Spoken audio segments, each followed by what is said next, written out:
என்னன்னா திருமூர்த்தி சாருக்கு வந்து வாட்சர் ரொம்ப பிடிக்குமா, ஸோ அதையும் உங்களுக்கு கிஃப்ட் பண்ணியிருக்காரு. இப்போ எப்படி இருக்கு உங்களுக்கு? இல்லைங்க, அது எப்படி சொல்கிறதுனே தெரியல. இந்த சந்தோஷம் என்னால் விவரிக்க முடியல. அந்த அளவுக்கு ரொம்ப சந்தோஷமா இருக்கு. அப்போ ஒரு கட்டி பிடிச்சி ஒரு முத்தா கொடுத்துருங்களேன், தப்பே இல்லையே. அப்படி நம்ம லவ் காட்டிடலாமே. தாங்கி வாரம் தானா தானா தானா கன்னித்தீவு பொண்ணா கட்டெரும்பு கண்ணா கட்டுமர துடுப்ப போல இடுப்பாட்டுறா. இவ கள்ளுப்பான உதட்ட காட்டி கடுப்பு ஏத்துறா. கன்னித்தீவு பொண்ணா கட்டெரும்பு கண்ணா கட்டுமர துடுப்ப போல இடுப்பாட்டுறா. இவ கள்ளுப்பான உதட்ட காட்டி கடுப்பு ஏத்துறா. மத்தாப்பு போல சிரிச்சுட்டு போன இத்தாப்பு எல்லாம் மிதிச்சுட்டு போன. இந்த பப்பாட்டிய பார்த்து என் பொண்டாட்டிய மறந்த. அவ முந்தானிய மோந்து நான் மோப்பம் பிடிச்சி நடந்தேன். கன்னித்தீவ பொண்ணா கட்டெரும்பு கண்ணா கட்டுமர துடுப்ப போல இடுப்பாட்டுறா.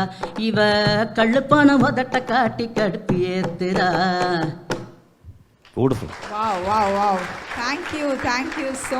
அது என்னன்னா, நான் எப்போவுமே நிறைய படங்கள் பார்க்குறேன், நிறைய ஹீரோஸ் அப்படின்னா யார் இவங்களாம் எப்படி இருப்பாங்க, எந்த மாதிரிலாம் ட்ரெஸ் பண்ணுறாங்க, இதெல்லாம் எப்படி இருக்கும் அப்படின்னு சொல்லி என் ஃப்ரெண்ட்ஸ் கிட்ட பிரதர்ஸ் கிட்ட கேட்பேன். அப்படி இருக்கிறப்போ மிஷ்கின் சாரை பற்றி ஒரு டைம் கேட்கும்போது அவர் எப்போவுமே அவர் கண்ணாடியோட தான் இருப்பார்.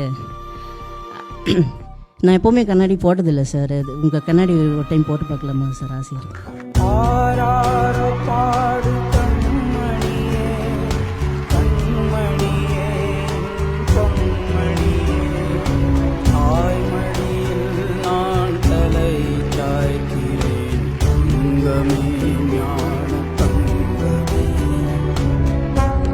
என்னன்னா திருமூர்த்தி சாருக்கு வந்து வாட்சர் ரொம்ப பிடிக்குமா, ஸோ அதையும் உங்களுக்கு கிஃப்ட் பண்ணியிருக்காரு. இப்போ எப்படி இருக்கு உங்களுக்கு? இல்லைங்க, அது எப்படி சொல்கிறதுனே தெரியல. இந்த சந்தோஷம் என்னால் விவரிக்க முடியல. அந்த அளவுக்கு ரொம்ப சந்தோஷமா இருக்கு. அப்போ ஒரு கட்டி பிடிச்சி ஒரு முத்தா கொடுத்துருங்களேன், தப்பே இல்லையே. அப்படி நம்ம லவ் காட்டிடலாமே. தாங்கி வாரம் சார் எப்படி இருந்தது? This is so special. I don't have words to express. No. It's a very moving moment. ஒரு கலைஞன் அப்படி சொல்கிறதுக்கு நான் ரொம்ப பெருமைப்படுறேன் ஆக்சுவலி. இதுக்கு தாங்க எல்லாமே வேறு எதுவும். So beautiful. தேங்க்யூ.